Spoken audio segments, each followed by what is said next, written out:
Good morning, our listeners from Nigeria and West Africa, and good day to those of us that are outside West Africa. As you have been told, the title is Towards a Successful Research Output.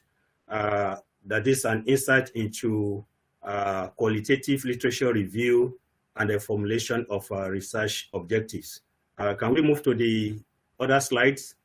As we can see on the screen, we have a presentation outline which start with expected outcome, preamble, abstract, keywords, keyword explain, type of research, purpose of literature review, what to review, the structure of an academic paper, quality literature review, proper review of literature, comprehensive literature review, meta-analysis table of comprehensive literature review, then open and closed issues found in comprehensive literature review. Then we have critical literature review. Then we have a meta-analysis of critical literature review, then researchable ideas, example of problem statements and the list of problems therein, then formulation of research objective, example of research objective, match with problem statements, and then characteristics of research objective, then a final note and hints on writing literature review chapter. As we have seen, the expected output of this presentation is that the participant will know the purpose of literature review, be able to independently undertake comprehensive literature review and critical literature review respectively, construct meta-analysis table, extract issues and problems from meta-analysis table, then formulate problem statements, derive research objective from problem statement, know how to select appropriate research methodology or algorithm. And then with this, the participants will have, or a researcher or a research, postgraduate student will have been able to cover 50 to 60% of the problem that will be encountered. So let's go. The preamble. First preamble is that what is the objective of postgraduate program? I say that a postgraduate program is to train the candidate in the field of research via problem-solving approaches using current tools. So that is, the objective of postgraduate program, to train the candidates in the field of research. That is, that is why any postgraduate program, whether it is master's or PhD, that as a part of its component, that is pure coursework, is not well regarded world over. How do we now train, the candidate or the students? Is by, problem-solving approach. It contributes its own knowledge towards solving the problem using current tools. That is then the focus of the research.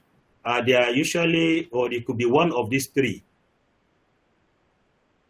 may attempt to provide solution to an old problem that has defied solution. That is, we know cannot be stopped of, or cannot be cleansed of problem. There are problems, brings other problems which are challenges to us and must be solved. So there might be a old problem.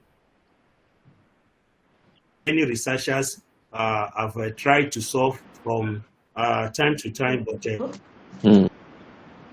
a researcher can look at it from a fresh perspective and decide to go into solving that problem. Second one, that one could provide a new way to solving an old problem. That is, we may take, the solution to be from a new approach. So, and then, so perhaps it could be better than the former one. So, but to the former one in terms of the metric used. So that is, the metric that is used, perfectness of the work. So, but that does not work, because at times when we run into problem, A different approach that may take a longer time may be the one that is appropriate than at times in research we do not discard any solution. So, but we may just prioritize one above the other. Then the problem. So that is another way of looking at research. That is, it's a new problem, and then we want to provide solution. Just like out of problem, and many researchers are working on solving those problems and creating more development. So then we go to the abstract. What do we expect? We said that the important part of a research-based program study is the research work ending in thesis or dissertation writing. That is, what we looked at in the, record it down and let us have evidence for that. Then the key successful, the key to,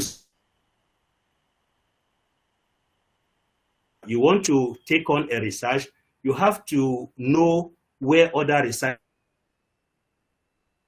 just like Albert Einstein said that he stood on the shoulders of giants.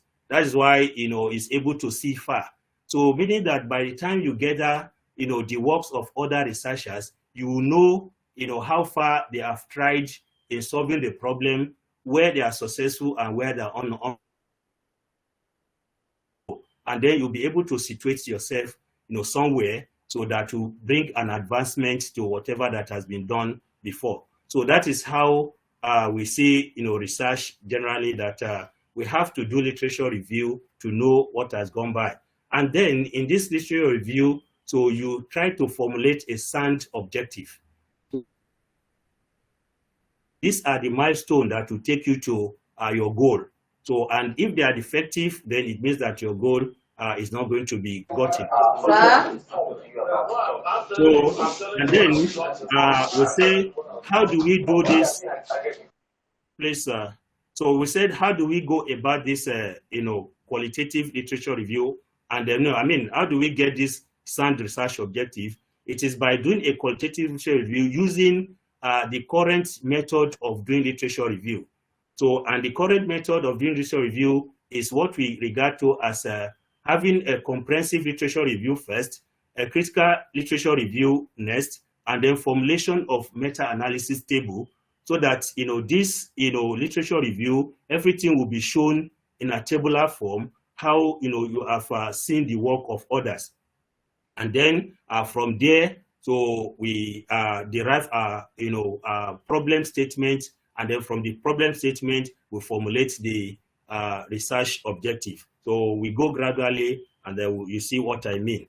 So then the keywords here are research output, literature review, and then research objective. The next slide will tell us what all these things means. Well, we know that research is the use of appropriate tools. Well, you can call it appropriate, scientific, acceptable, standard. Well, anyone that is your choice. Use of appropriate method to carry out systematic investigation into a problem. So that is why it is a research. You don't just do it anyhow. So it has to be, you use the an appropriate method, and then you take it systematically. And then, so in order to generate new knowledge or solution or affirm an existing position. So you can also, get that, because we have one, type of research that is called correlation research. So whereby, you do another research in order to compare it with other researches or other research that have been done, so that you can come up with a position. So, and then research output is, usually in form of academic publications, namely books, monogram, book chapter, papers, that is journal, paper and conference papers, thesis, dissertation, and then products. It could also be a physical or a tangible product, or an intangible one that is called ideas. So these are, the outputs that we want to see, or one of them is what we want to see in a research. And then literature review is said to be a critical appraiser of academic publication.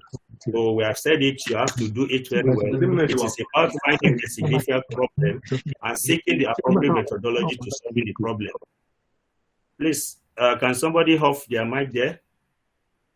Okay, and that is literature review. So you critically appraise the work of others, and then you get the methodology that is appropriate from there.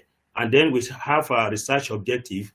Is defined as a piecewise description of the intended outcome or solution, which are systematically and serially connected. They are like milestones on the roads. When we are traveling, we see a lot of milestones which tell us, or tells us how far we are from where we are coming and how close we are to where we're going. So that is how research objective is also organized. Then we have types of research. Well, this slide is just to quickly let us know that when we're talking, there are some, kind of research that we'll be mentioning, and then we need to know what they mean. Well, applied research, this one, relies on theories to generate practical scientific knowledge. And we have qualitative research, whose output is usually in a linguistic semiotic output. That is, they write and then they use, diagrams in order to explain what they mean. So that is mostly found in social sciences and humanity, where somebody will say, this thing is very good. So, well, that is a language. So we do not see number. So this is a contrast to qualitative research, whereby, we deal in mathematical, or scientific, analysis of, statistical analysis of, data. Or at times, and currently, we have even moved into use of algorithm in order to analyze the data, and at the end of it, we generate numbers. So that's why it is called qualitative or quantitative. Then we have descriptive, which defines the characteristics of a particular phenomena without investigating it, to the cause. So it's just, to describe, that phenomena.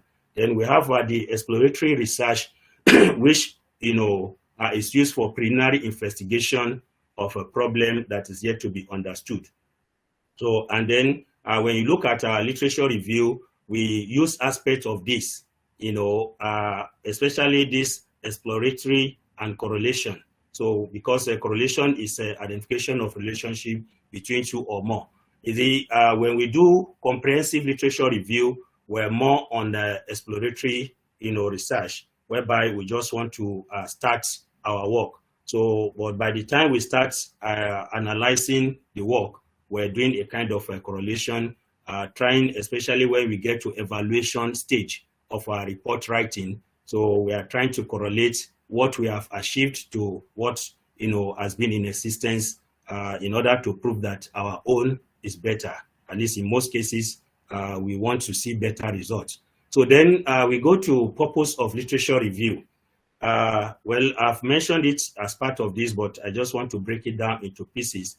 We said the literature review is a summary or graphical indicator of the researcher's extent of readership. Literatures are reviewed for many reasons, which includes this. Let me explain this first sentence. That is, it is an indicator of the researcher's extent of readership. Because when you are doing research, is it like I've quoted Einstein, that he stood on the shoulders of giants. So we want to see, how far you have gone at reading the work of others, understanding them, assimilating them, and then, putting them to use. So because you cannot just go to define something as a problem when you have not, read enough to show that no other person has, contributed, that, or has, attempted solving it, And if it means that nobody has attempted solving it, then you tell us why it is so. Why is it that people have been avoiding it? Or is it that people does not know? So all these things has to be proved before, the problem statement and the research objectives are accepted. And that is why when you look at the postgraduate synopsis, you see so many subheadings that, attempts to make us to read and read again. So that is why they call literature review a critical, analysis of the work of others, or investigation into the work of others. So when somebody is proposing a problem at postgraduate level, we want to see how far the person has read. And then that is why the last chapter of the thesis or dissertation is the list of literature. You see, and then from there, okay, if this guy has consulted all this and they are reflected in the different pages as insights, in-text citation in his thesis, then it shows that this guy has read. So that is a kind of taxonomy for us to measure the extent of somebody's readership. And I say that the second aspect of this, first paragraph says that literatures are reviewed for many reasons, which include the following. Then one is that refinement of the researcher's initial idea of the problem and the solution he or she intends. Because as a researcher, the first thing is that you have an idea of what you want to do or the area you want to research on. You see, because that is why it is called postgraduate. So at undergraduate level, we call it project. So because we know that does not means a lot of reading, or a lot of it's not about research. It's just doing something that and then prove that you have understood some of the theories that were taught. But when it comes to the postgraduate level, you are supposed to have made up your mind the area you want to master, and then when it's getting to the research proper itself, you have to have an idea of what area you want to do research on. You see? So, and then, when you begin literature review, it will now make it clearer, to you. So that is, it refines, the researcher's initial idea. You see? And then the second one is to know how significant the problem is. Because, problems are all over the world. So, but do they worth your time and resources? Is it? So that is it. So that's why we used to have significance of the problem. So because if the problem is not significant, then you can as well solve it without making it a postgraduate study. So that is to say that it is not every problem that qualifies to be a postgraduate, study research. Then we say that to study the algorithm or methodology earlier used or suggested by, solving a problem. That is, when you read literature, you see the methodology that others have adopted. And then some of them will use some kind of algorithm. So, and then, from there, you may be able to know that, okay, this method is, it works better because you read about so many methods and so many algorithms. And then from there, you pick interest and see how you can further understand a particular method or a particular algorithm that is used, which you may adopt in your own work too. So, or at least it broadens your mind to know, what are the algorithms in existence, the methodology in existence, and then, you play around them in order to understand them better and then formulate your own or to make your own work easier for you. And lastly, we say it is there to know to what extent earlier researchers have attempted to solve the problem. So you also see that. So if many people have attempted it, if only very few people, you see it from the literature review. So I move to the next slide. Then what is review? Where we're talking of literature review. What are we reviewing? So we said journal publication, review papers, and conference proceeding. So because when you talk of books, the books are already established knowledge. So that is, why, it is kept there. So that one, you may cite one or two, in your work, but it is not about review. So what we review are these, things that are coming out periodically and are talking of current issues in research. So that is why. Well, later on, I will give us the ratio of these three, that how we pick the ratio. That is journal, review paper, and conference proceedings. Then because we're talking of review, so I decided to inject this section or this particular slide to let us see what is the structure of an academic paper itself, the paper we want to review. So what are the things that it contains, so that we'll be able to see them, because by the time we go to comprehensive and critical literature review, we'll be talking about some sections of the academic paper that should be looked into at a particular stage, whether during the comprehensive literature review or during the critical literature review. So we'll be talking about the sections of the academic paper that should be looked into. And that is why I decided to give us a hint about what is the structure of academic paper, so that when we begin to talk of go to social section, go to section this and that, then you have a few of what I'm talking about. The first part is the abstract. And the abstract is made up of 4 components. That is the summary of the problem. You have to state what is the problem you are trying to solve. The next is that what is the solution you want to bring. And then the next is that what is the method you want to use at arriving at that solution. And lastly, what is the result? It depends on what paper you are writing. If it's a proposal, it will be said to be proposed solution, proposed method, and proposed result, or expected result. But if it is a paper that is reporting a research that is already conducted, then it has to be in this exact format of the summary of the problem, the solution, the method of the solution, and then the result. So then the next section is introduction. And then introduction is divided into 5 sections. So the introduction also talks about the problem or the problems to be solved. You have to briefly state it there. Then the effort made at solving the problem by earlier researchers. You have to now list, or you report what other researchers have done. Well, in summary, that is when you look at introduction of a journal paper, of a completed research, is the summary of the literature review chapter of the thesis or dissertation. So you bring the key papers there, and then you report them what they have done. Then you also report the results they obtain. So that is the C. Then the improvement needed.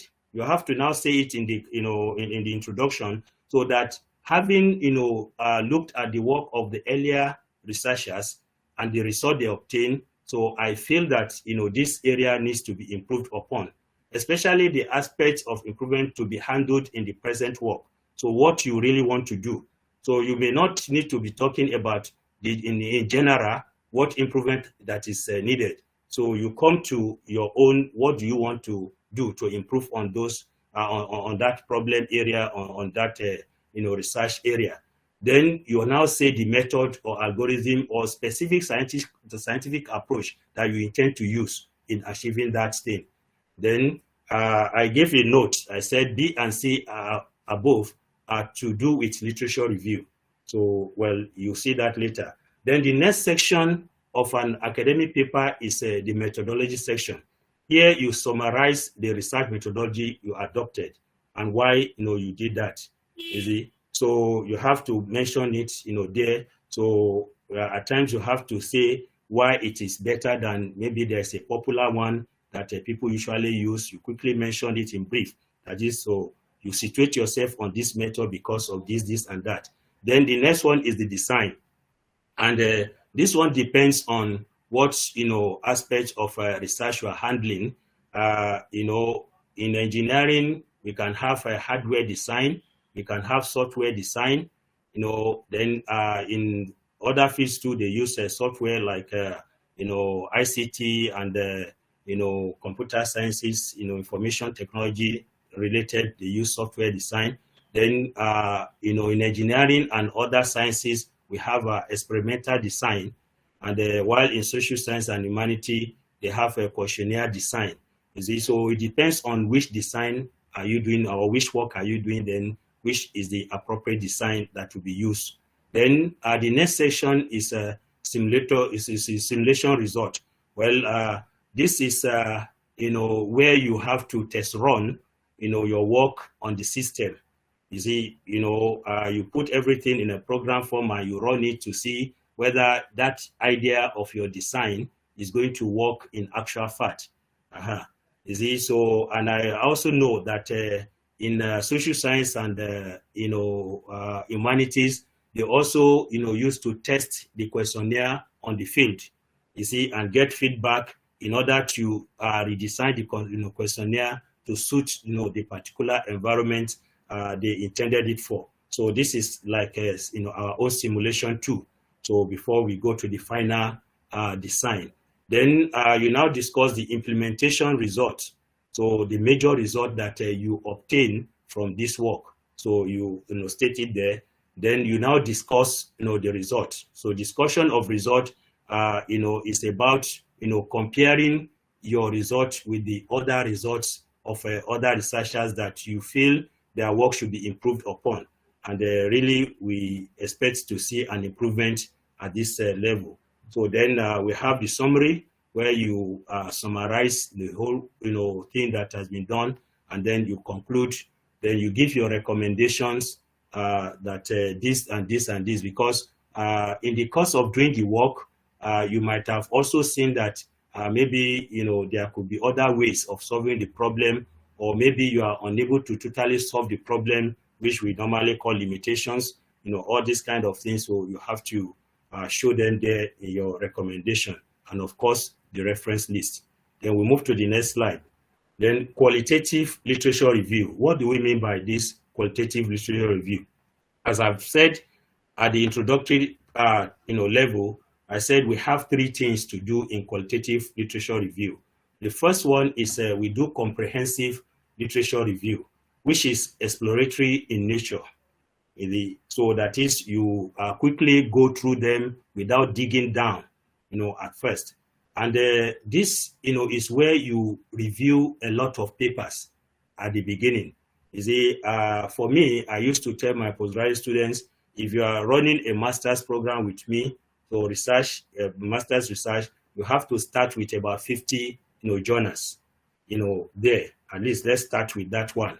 You see, go and review them using comprehensive literature review approach, and then let's see what will come out with this 50. Then if it's a PhD student, I give it 100. That is, you start with 100, and then from there, we may continue to expand more. So, and then when you look at the table, because we're still going to the table of meta-analysis, when you look at the table, there's a column we call strength and weakness, on the table. So this area is about correlation. You are, looking at the strength with respect to other work, and the weakness of that, work or this particular literature review with respect to other works. So that is why I said we need to know, that some of these research approaches, they are, interwoven. So it does not mean that once you are on one, then you cannot do. Even when you are doing an applied research, you still do something exploratory, correlation, and even at times you go into questionnaire, for some reasons. Then after reviewing this comprehensive literature review and formulation of the meta-analysis table for that, for the comprehensive literature review, then you now move on to the critical literature review. So this is the time that you now dig down into the work of, some set of papers amongst the 50 that you have reviewed, that is for a master's student, or from the 100 you have reviewed under comprehensive literature review. So you now pick about 10% of them that is very close, to the idea that you are working on or you want to work on.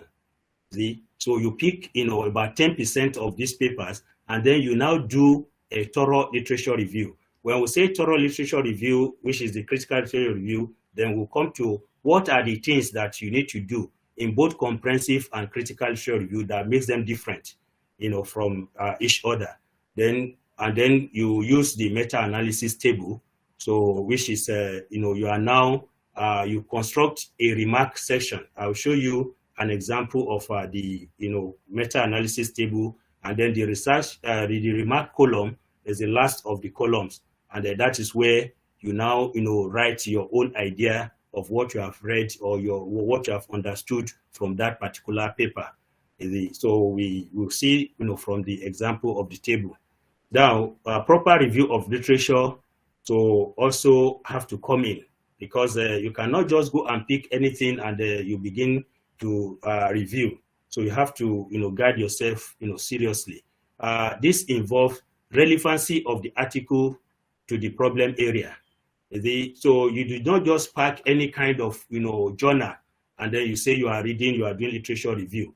No, they have to be relevant to the problem area, because especially now that we have electronics, libraries, whereby, when you punch just any word, then it brings you thousands of paper. You have to carefully select those ones that are closer to your, to the area you are thinking, so that you don't just go and waste your time reading other things that may not have, bearing to your work. Then the second point is that, you have been more of research publication. That's what I said earlier on, that we have to apportion some ratio. Well, this is more of a qualitative talking rather than quantitative. That is, it has to be more of research publication. We do not give any particular number, but at least you know that research publication attracts more scrutiny than, conference publications. And they are more in number than review papers. You see, so that is why when you are choosing, amongst the 100, then you try to get more of, journal publication.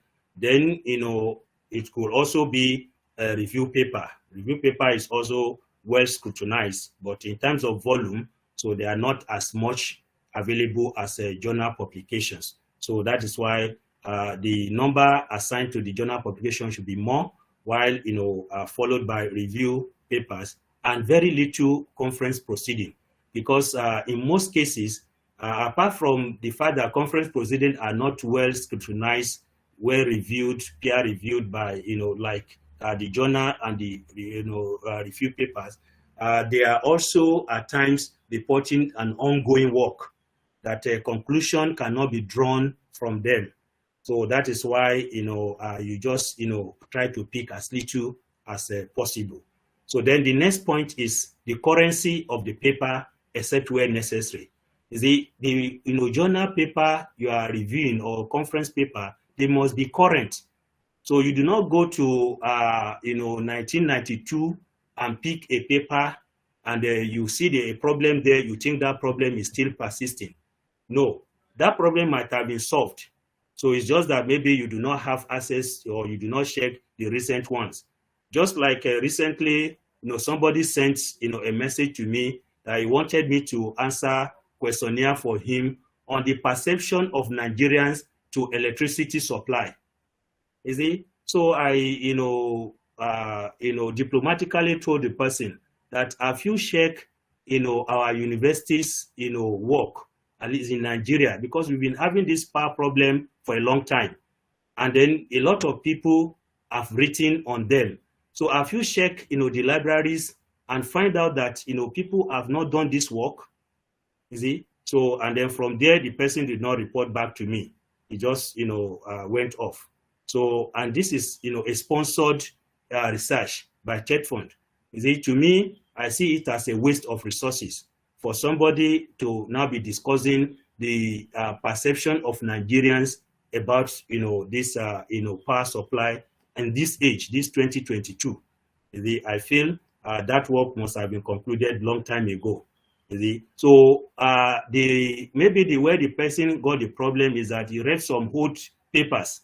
So where the power problem was just developing, and then people quickly want to know the perception and then be able to let the authority knows that something has to be done, but not now. So the paper should be current. And what do we mean by currency? I give 5 years maximum. That is, if you are in 2022, you are reviewing, then don't go beyond 2017, at least for a start. You see, but I said where necessary, except where necessary, because at times, when you read these current papers, many of them will be referring you to a single paper of even the 70s or 80s. So which means that is a good source paper for you to understand. Then you can now go and check for that. So because it is the current, journals that leads you to that. So then, that is how to go. That is, you do a kind of backward integration where necessary. So that, you start from, year 2022, 2021, 2020, so up to about 2017. Then when you read them and you see that majority of them are referring to a particular or some set of papers of the past, then, you try to look for them. So that is, how to determine the currency of a paper to be reviewed.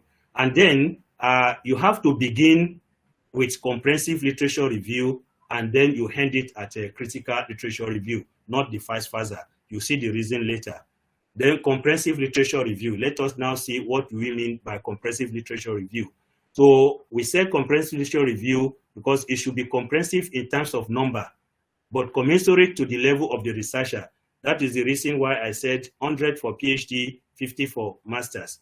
They should touch on all aspects of the problem, not just, a little, part. They should be well-known journal in the problem area.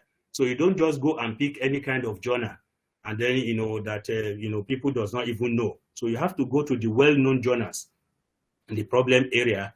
And then, so because when you read them, then you know that you are reading something really serious and current. Then should not exceed 5 years from the time of review. Yes, I've said that. Then from there, you construct a meta-analysis table that has the following column. You see, you have first, not the first column, but these are the important columns that I've just highlighted here. You have the focus, which discuss what is the focus of that paper. So as I was saying, that, we have the focus, method, metrics, strength, weakness, and then the remark column. So where the researcher summarizes what is in the role. The role he has written the focus, method, metrics, strength, weakness, then you summarize it in the remark column. So that is, the remark column is what you deduce from the other columns. Then tips. Most of the information required in comprehensive literature review are found in the following section of a journal or proceeding. So that is the focus. So you can see them in abstract, introduction, summary,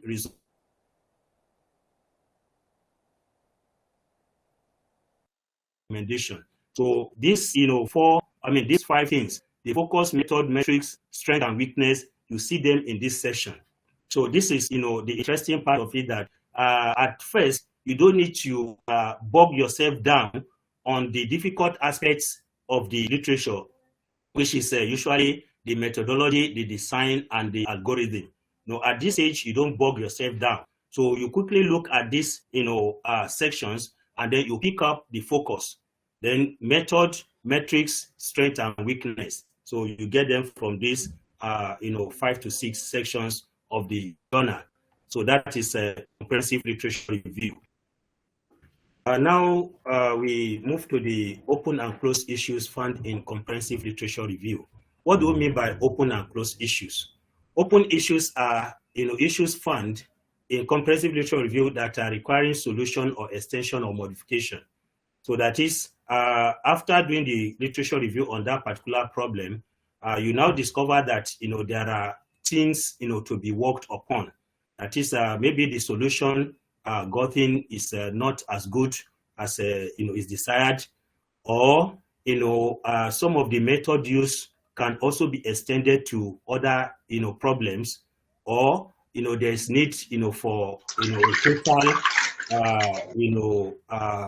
search for a better solution.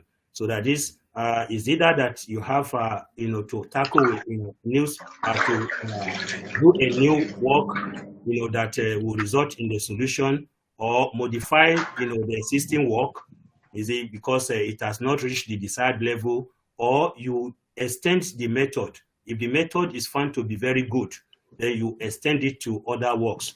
So that is what we call open issues. Where, closed issues are those things that has been concluded upon. The work is accurately done, the problem area has been totally solved, and then, we just need to apply. So that is what we call open and closed issues. But I'm saying that, in closed issues, we could also still use the methodology, algorithm, or design, because for the work to have been done completely, that is for us to have seen that that method or design produced required results, then it means that those methods may be good for other works. So we also consider them in part of the open issues, that we can still look at them and adopt them for other things. So where open issues are that the solution has not been found or is partially found. So that is what we meant by open and closed issues. Then we say make a list of the open and closed issues and the journal they were found in. Then select the journal article where the open issues that are closer to your initial ideas are found. So we're moving towards critical literature review now. So that's why we have to select those ones that are very close to the initial idea. Then in case you find some closed issues relevant for adoption into your work, for example, extension or study of its methodology or algorithm, they should also be selected as well. Then you proceed to critical literature review of the open and closed issues selected. Note, open issues could be unsatisfactory results, extension to the research, or researchable ideas mentioned in reports or research reports. So that is what we regard to as open issues. Then now we go to critical literature review. So in this one, so you go deep down.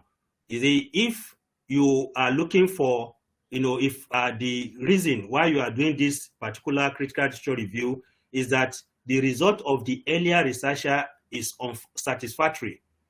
So then where you have to look into is the method or algorithm, design, or the metrics.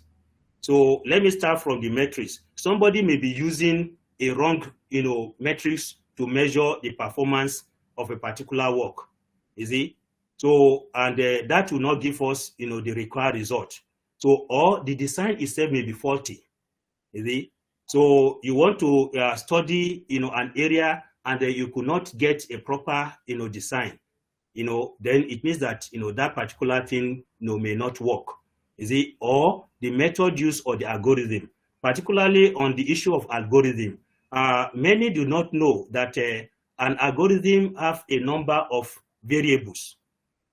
So the number of variables in an algorithm must tally with the problems you are trying to solve, so that there will be no excess algorithm or short of algorithm. Well, if you have excess parameters in the algorithm, there is what we call serialization, so that you have to rejig the algorithm to zeroize those excess one, so in order to make it not to count in that in that work. So but when you have less parameters than what you are looking for, then it will not work. So these are things we have to look at, that people may just be interested in a particular algorithm. Let's say somebody will say B colony algorithm, but it does not care about the number of parameters that needs to be fed into that B colony algorithm for the work to be done.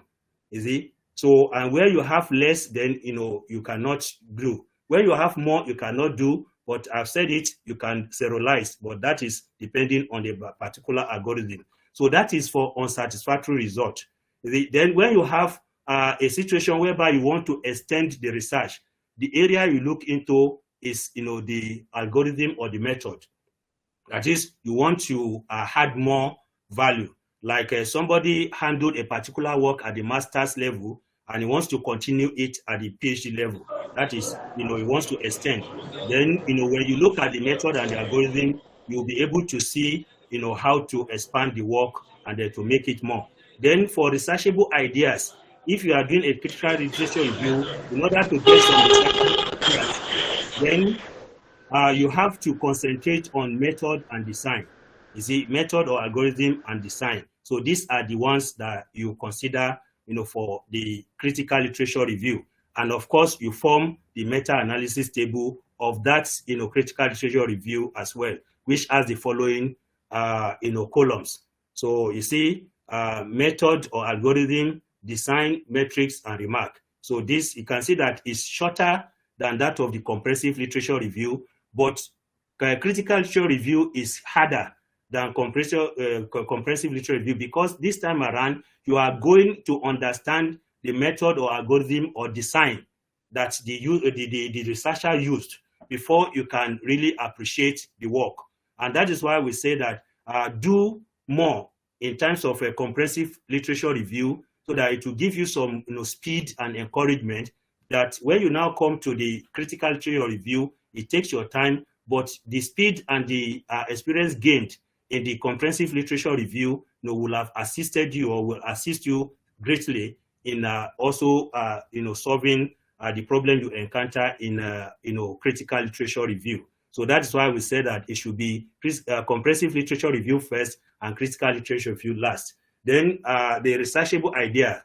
So then now, having completed this literature reviews, then you now come to, you have ideas now. So then how do you go about it? Because from these ideas, you should be able to formulate problem statement. So researchable ideas emanate from remark column of the meta-analysis table. So as you read each paper, you pencil down what you feel about the paper based on the column of focus, method, metrics, weaknesses, and strengths. You see? So from there, so the problems will be getting clearer, to you.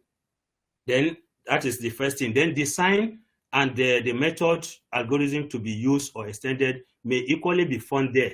That is, when you do the meta-analysis table, you could also find a useful design for your work or method or algorithm. So you can, you could also find it, in one of the papers or some of the papers. Then, you adopt it. Then you develop the problem statements based on the researchable ideas chosen. You see, so you can see, you now write a problem statement, based on, the researchable ideas you have seen. Then you make a list of the problems within the problem statement. Well, let me expatiate on this. Problem statement is usually in, a sentence form. That is, you write some sentences to describe the problem that you have discovered that needs to be, the solution needs to be found for. Yes. So that is the old style.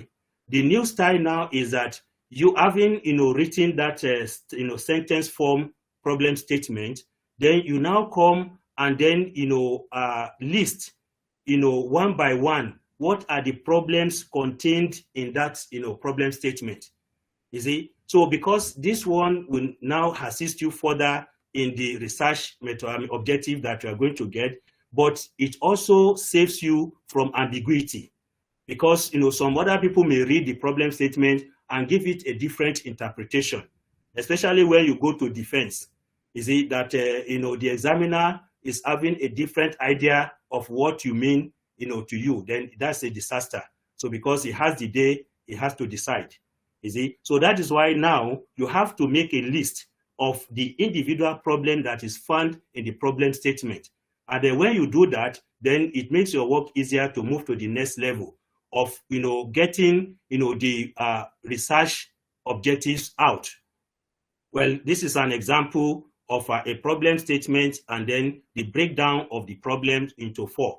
So for us to see how it is done. So then you now come to the formulation of research objectives. What is done here is that, the research objective is now tailored, to solving one or two of the problems of the list of problems in the problem statement. So you can now see you have seen the problem, one by one. It is not lumped together as we used to have it in the, sentence, style. So this one by one listing of the problem statement now allows you as a researcher to now look into them narrowly and then provide solution to each at that point, to each of the problem. So that is why in the standard is that one, research objective for one problem, statement. But you could also have a research, one research objective to tackle two, problem statement. So this is how the research objective is formulated from the problem statement. So then we go to example. So this is another example of how we have matched, the research, the problem statement, the list of problem statement with research objective. So you can now see A in this one says develop an hybrid and bi-level segmentation technique. That solves the first problem of not knowing the region of interest in segmentation of a brain tumor. Then the second one says develop a novel tumor quantification method. This one solves the problem of not knowing the extent of the tumor that you want to remove, or the size of the tumor you want to remove. Well, sorry, I'm talking about medical. So, but that is an example there. Then the third one, C, says implement the hybrid and bi-level segmentation and the quantification scheme in parallel computing environment. So this one tackles the problem of problem statements 3 and 4. So, and of course, we have the last one, which is usually the last thing in a research objective, to evaluate the performance of your work. So that one, is there, after formulating all your research objective, the last thing is to evaluate, because you have to use some, standard evaluation techniques, in order to see that, you see the work, so that if you need to go back and do some things, you do it before you do the final reporting. So then characteristics of research objective, quickly, I said it should be cogent. So you don't make a research objective to be bogus, or ambiguous. Then, it should be implementable. It is something that you should be able to do. That, one, particular objective, research objective should be, implementable. You should be able to do it and finish it. Not something that, you do not finish and then you say you want to move to another level. No. So then when you say it is implementable, then it should be verifiable. It should be testable. So we should be able to see that it works at that stage. Then they should be connectable. So all the pieces of these research objectives must be connected serially, so that from one you go to the other, from next you go to next, and that is how you move. Then it should be limited. So you should not just go and write maybe a full page of list of items and you say that is a research objective. It is limited. For PhD, it is usually more, maybe 5 or 6, and for masters, maybe 3 or 4. So like that, but that does not really matter. It is the extent of work at each of the stages that matters most.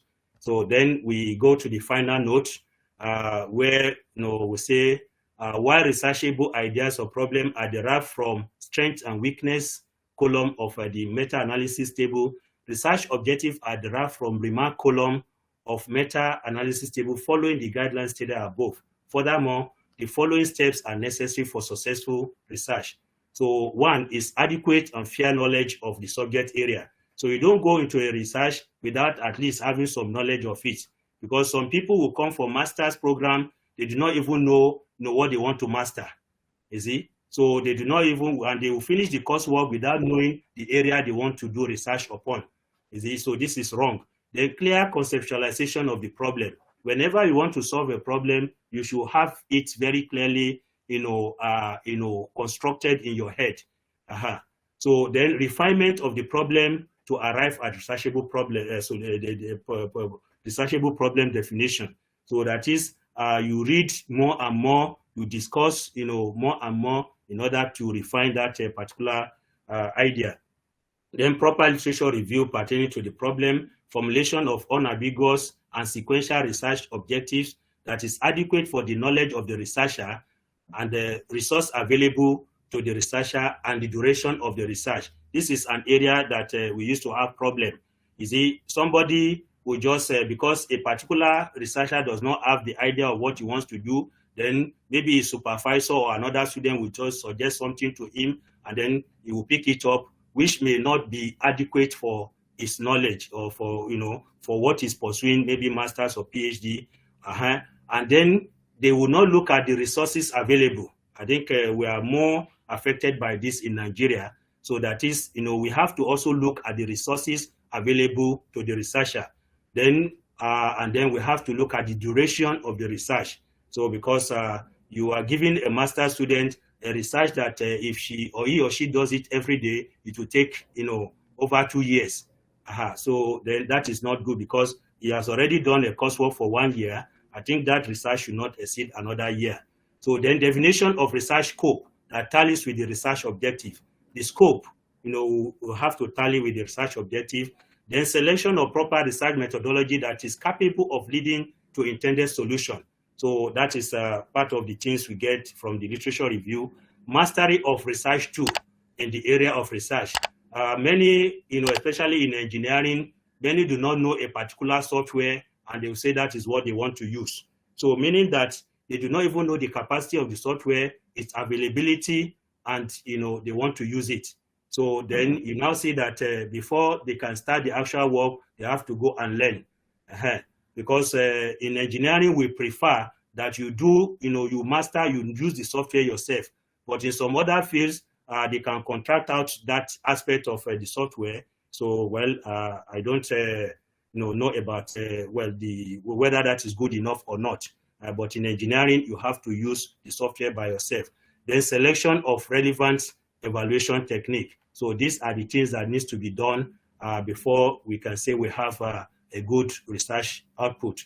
Then finally, I just want to give us a hint on literature review chapter, because what we have done in the meta-analysis table actually leads to the construction of the literature review chapter. You see, what you need to do, I said the literature review chapter is the merger of the continuous reporting of the discrete item in the comprehensive literature review meta-analysis table roles. You see, so when you pick the first role, so you write it down, so you now put it in sentence form. They are in discrete form, but now you now put it in sentence form. If you look at the example I gave, you see that both Jack et al. 2007 is the author, and the year is 2007. And then, you see, I started reporting the focus, which is a 3D segmentation of image-guided surgery.